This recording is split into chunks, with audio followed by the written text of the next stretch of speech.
공사 현장마다 보행자 안전을 위한 최소한의 안전 조치가 보이지 않습니다. 도로 조명도 허가만 받고 규정을 지키지 않아 보행자 안전을 위협하고 있습니다. 강원도정은 레고랜드 등 굵직한 지역 현안에 대해 의혹을 보였지만 한계도 뚜렷했습니다. 연말기획보도 이슈 2019에서 강원도정을 점검했습니다. 영월에서 멧돼지 사냥에 나선 엽사가 멧돼지 공격을 받아 숨졌습니다. 아프리카 돼지 열병 확산을 막기 위해 민간 엽사들의 활동이 계속되지만 안전장치는 전무한 상태입니다. 지난해 강원도민 1인당 개인 소득이 전국 9개 도지역 중 3위를 차지했습니다. 도내 1인당 개인 소득도 11위로 개선됐습니다. 시청자 여러분 안녕하십니까? 뉴스데스크 강원입니다. 지난 주말 영월에서 멧돼지 사냥에 나선 엽사가 멧돼지 공격을 받아 숨졌습니다. 아프리카 돼지열병 확산을 막기 위해 민간 엽사들의 포획 활동이 계속되고 있는데 이들을 보호할 안전장치는 전무한 상태입니다. 황구선 기자가 취재했습니다. 평소 멧돼지가 자주 나타나는 농촌 마을. 지난 주말 엽사로 활동하던 62살 우모 씨가 마을회관 앞산에서 숨진 채 발견됐습니다. 아침부터 함께 사냥에 나섰던 우 씨가 해가 질 때까지 소식이 없자 동료들의 신고로 수색에 나선 경찰과 소방당국이 숨진 우 씨를 발견했습니다. 우 씨는 이곳에서 배와 다리 부분을 멧돼지에 물려 숨진 채 발견됐습니다. 멧돼지를 찾아 나선 동료들과 떨어져 포획하기 좋은 곳에서 잠복을 하던 우 씨는 사냥개에 쫓겨 흥분한 멧돼지의 공격을 받은 것으로 보입니다. 우 씨는 영월군 유해동물 피해 방지단 소속 엽사로 10년차 베테랑 사냥꾼이었습니다. 시속 한 60km 정도? 무지하게 빠르더라고요. 서서히 내려와서 쏴야 되는데 나타나니까 곧바로 내려온 것 같아. 그러니까 멧돼지는 올라 도망가는 순간이니까. 야생 멧돼지 사체에서 아프리카 돼지열병 바이러스가 잇따르자 정부는 멧돼지 포획 포상금을 기존보다 5배가량 높여 민간 엽사들의 활동을 장려했지만 이에 따른 안전장치는 마련되지 않았습니다. 보호 장구는커녕 멀리서 식별이 가능하도록 입는 형광조끼가 전부입니다. 약간의 상해나 이런 거를 담보로 하는 거기 때문에 그게 어느 정도 감수를 하고 하는 거고, 그래서 그분들이 다 상해나 이런 보험을 다 가입 조건으로. 도내 멧돼지 사냥을 위해 활동하는 야생동물 피해 방지단은 560명, 돼지 열병 전염 확산과 농작물 피해 방지만큼 엽사들의 안전 확보도 시급한 상황입니다. MBC 뉴스 황구선입니다.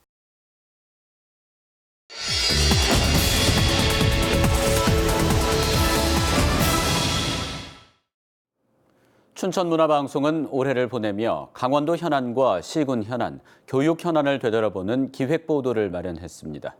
첫날인 오늘은 레고랜드 사업 등 여러 도정 현안을 의욕적으로 추진했지만 비판의 목소리도 만만치 않았던 최문순 강원도정을 점검했습니다. 이재규 기자가 보도합니다. 말도 많고 탈도 많았던 춘천 레고랜드 사업. 강원도가 설명회 자리를 마련했습니다. 레고랜드 부지에 들어설 55개 건물 중 기초공사가 시작된 건물이 8곳, 1층 바닥공사가 시작된 건물이 5곳입니다. 공사 관계자는 현 상태라면 2021년 5월 개장까지 아무 문제가 없다고 말했습니다. 문제 없습니다. 그런데 저희들 혼자서 할 수 있는 것들은 아니고 발주처에 직발주하는 부분들이 있습니다. 그런 부분들까지. 하지만 주변 부지 개발을 맡은 강원 중도개발공사는 여전히 자금 유동성 문제를 겪고 있고 층고 제한 문제도 완전히 해결되지 않은 상태라 걱정은 여전합니다. 최문순 강원도지사는 레고랜드 사업에 대해 이렇게 평가했습니다. 2021년 어린이날 5월 이전에 완공해서 개장하는 것을 목표로 진행되고 있고 무난하게 개장될 걸로 생각하고 있습니다. 최문순 지사에게 올해 가장 역점을 둔 사업이 무엇인지 물었습니다. 전국 최하위 수준이었던 고용률이 최상위 수준으로 올라온 것에 대해 만족한다고 말했습니다. 하지만 청년 고용률이 예상에 미치지 못했던 점은 아쉽다고 평가했습니다. 알펜시아 매각이 언제쯤 될 것이냐는 질문에는 구체적인 시기를 정할 수는 없지만 임기 내에는 마무리할 것이라고 답했습니다. 목표를 제가 퇴임하는 시기까지 잡고 매각을 한다 이렇게 말씀을 드리도록 하겠습니다. 올해 성과가 부족했던 사업이 무엇이냐는 질문에는 남북 관계가 급속히 경색돼 강원도가 계획했던 대북 사업이 대부분 막힌 것이라고 덧붙였습니다. 정부 주도일 수밖에 없는 대북 사업에서 금강산 관광 재개를 핵심 의제로 추진했지만 북측에서 아무런 답이 없는 상황에서 이도 저도 할 수 없는 상황에 처한 답답함도 토로했습니다. 남은 임기 도정 방향에 대해서는 레고랜드 사업을 임기 내 마무리해 춘천 레고랜드를 싱가포르 센토사 섬 수준의 관광지로 만들겠다고 답했습니다. 하지만 지역 사회단체에서는 레고랜드 주차장 부지 매각 작업, 해답 없이 반복되는 알펜시아 매각 작업에 대해 주변 말을 듣지 않는 독선 행정이 반복되고 있다고 비판했습니다. 사업 타당성에 대한 정확한 검토 없이 밀어붙이식으로 진행이 되다 보니까 사업이 중도에서 탈락이 되거나 아니면 많은 문제점들이 발견이 됐다 이렇게 좀 보고 있습니다. 도민 세금을 쏟아부어야 하는 동계올림픽 경기장 활용 문제. 지난해 부결됐던 불꽃 축제 예산을 이름만 바꿔 의회를 통과시킨 행태를 비판한 것입니다. 2019년 강원도정은 도민에게 어떤 판단을 받을까? 불명확한 성과와 분명한 한계라는 비판을 내년과 내후년에 극복할 수 있을지 주목됩니다. MBC 뉴스 이재규입니다. 공사 현장에는 위험 요소가 많아 안전제일이라는 문구가 항상 따라다니는데요. 정작 공사장 인근 보행로를 막아놔 보행자들의 안전은 뒷전이었습니다. 시청자 제보에 의해 김상훈 기자가 취재했습니다. 승용차 앞부분이 심하게 찌그러졌습니다. 공사장 인근에 설치된 안전제일 표시는 맥없이 흘러내렸습니다. 지난 17일 밤 부산의 한 도로에서 공사장을 피해 차도로 걷던 70대 남성이 차에 치여 숨졌습니다. 다른 공사장은 어떨까? 현장을 직접 돌아봤습니다. 춘천의 한 아파트 공사 현장. 공사장 주변으로 인도 두 곳이 모두 막혀 보행자들은 차도로 아슬아슬하게 걸어갑니다. 이곳은 이렇게 갑자기 인도가 끊겨 차도로 걸어야 합니다. 보행로도 따로 없고 우회하라는 표지판도 없습니다. 하굣길인데도 안전 조치가 전혀 없습니다. 인도로 못 가고 차도로 지나가니까 아무래도 뒤에 차가 오는지 안 보는지 잘 모르겠고 그것 때문에 또 차에 치일 수도 있으니까. 인근의 또 다른 호텔 공사장. 임시로 마련한 보행로에 지게차가 주차를 하고 각종 건축 자재가 자리를 차지했습니다. 라바콘으로 차량들에게 주의를 줄 뿐 보행자들의 안전은 뒷전입니다. 휠체어도 차도를 역주행할 수밖에 없습니다. 여기 들어오니까 일리로 올라와야 되는데 이 공사하니까 불편해갖고 그 이쪽으로 돌아오잖아요. 저 건너가려고 그래요. 이처럼 공사 현장에서 인도 등 도로를 점용할 때는 통행 불편이 없도록 지자체의 허가를 받습니다. 하지만 일부 공사장에서 허가만 받고 규정을 지키지 않고 있는 겁니다.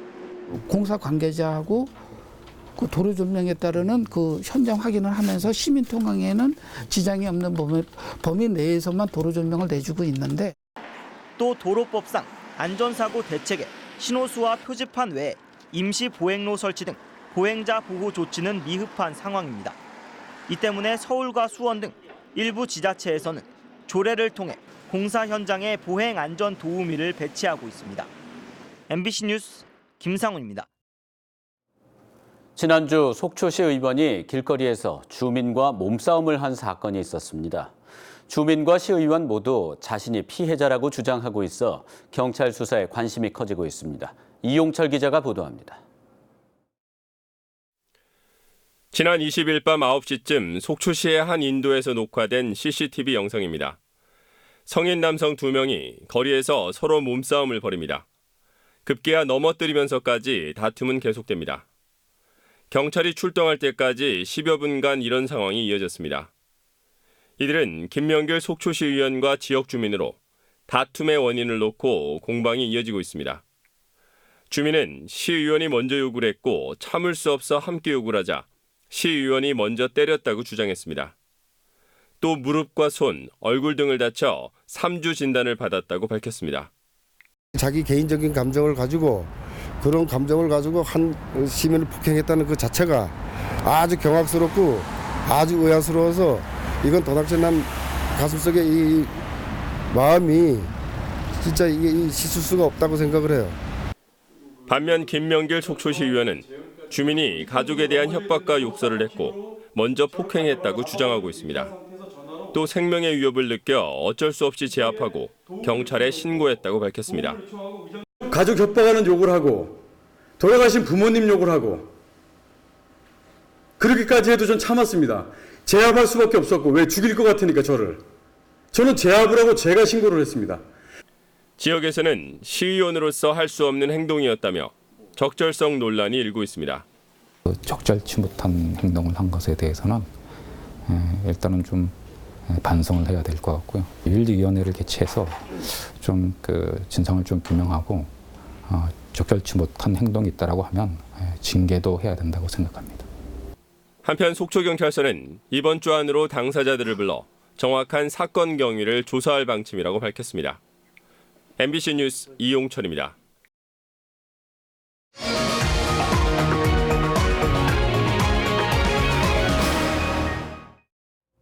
지난해 강원도민 1인당 개인소득이 전국 9개 도 지역 중 3위를 차지했습니다. 강원도가 통계청에서 발표한 지난해 지역소득 통계 잠정 결과를 분석한 결과 도민 1인당 개인소득은 1,847만 2천 원으로 전국 17개 시도 중 11번째, 9개 도 지역 중 3번째였습니다. 도내 1인당 개인소득은 2016년 전국 15위, 2017년 13위에서 지난해 11위로 개선됐습니다. 하지만 전국 평균 1인당 개인소득 1,989만 원에 비해서는 조금 낮은 수준입니다. 도내 주요 대학의 수시 최종 등록률이 90% 선에 머물면서 신입생 충원의 차질이 우려되고 있습니다. 국립강원대학교 수시 최종 등록률이 91.32%로 지난해와 비슷한 수준을 보였고 한림대학교는 91.3%로 지난해보다 5%포인트 낮아졌습니다. 수시 모집 정원을 채우지 못하면 남은 인원을 정시 모집으로 2월에 뽑아야 해 도내 대학들의 내년 신입생 충원이 갈수록 힘들어지고 있다는 전망이 나오고 있습니다. 독감 인플루엔자가 확산되면서 춘천시가 인플루엔자 무료 예방접종 기간을 연장합니다. 당초 인플루엔자 무료 예방접종 기간은 지난달 22일까지였지만 독감 환자가 빠르게 증가하면서 보건소에서 백신 소진 시까지 접종 기간을 연장했습니다. 접종 대상은 65세 이상 어르신과 만 12세 이하 어린이, 임산부입니다. 현재 독감 의심 환자는 1,000명당 28.5명으로 일주일 만에 10명 가까이 크게 늘고 있습니다. 강원경찰이 오늘부터 열흘 동안 연말연시 특별 치안 활동을 추진합니다. 강원지방경찰청은 연말연시를 맞아 송년회 등 모임이 잦아져 범죄가 기승할 것으로 우려된다며 내년 1월 3일까지 예방 활동에 나서겠다고 밝혔습니다. 이에 따라 경찰은 기본 인력을 최대한 동원해 각 지역별로 유흥가 밀집 지역과 원룸 밀집 지역 등 범죄 취약지에서 맞춤형 순찰 활동을 추진할 계획입니다. 국민권익위원회가 10월부터 2개월 동안 전화와 온라인으로 국공립대 청렴도를 조사한 결과 도내에서는 강원대학교와 강릉원주대가 상위 등급인 2등급을 받았습니다. 국립대학병원 청렴도에서는 강릉원주대 치과병원이 1등급, 강원대병원이 4등급을 받아 대조를 보였습니다. 광역의회와 기초의회에서는 강원도의회가 3등급, 춘천시의회는 하위권인 4등급에 머물렀습니다. 강원도교육청이 남녀공학 전환 확대를 위한 대대적인 설문조사를 진행합니다. 도교육청은 중고등학생과 교사 등을 대상으로 내년 1월 10일까지 남녀공학 교육이 학생들의 전인적 발달에 미치는 영향에 대한 의견을 수렴할 예정입니다. 이번 설문조사에는 직업 능력에 대한 남녀 선호, 남녀의 성 역할 등 학생 생활 전반과 사회 이슈에 대한 내용이 담겼습니다. 도교육청은 이번 조사 결과를 남녀공학 전환을 위한 홍보자료로 제작하는 등 남녀공학 전환 정책에 활용할 계획입니다. 강원도가 올해 전국 처음으로 육아수당을 도입한 가운데 최근 수년간 지속됐던 출생아 도미노 현상이 주춤한 것으로 나타났습니다. 이상으로 뉴스데스크 강원을 마칩니다. 고맙습니다.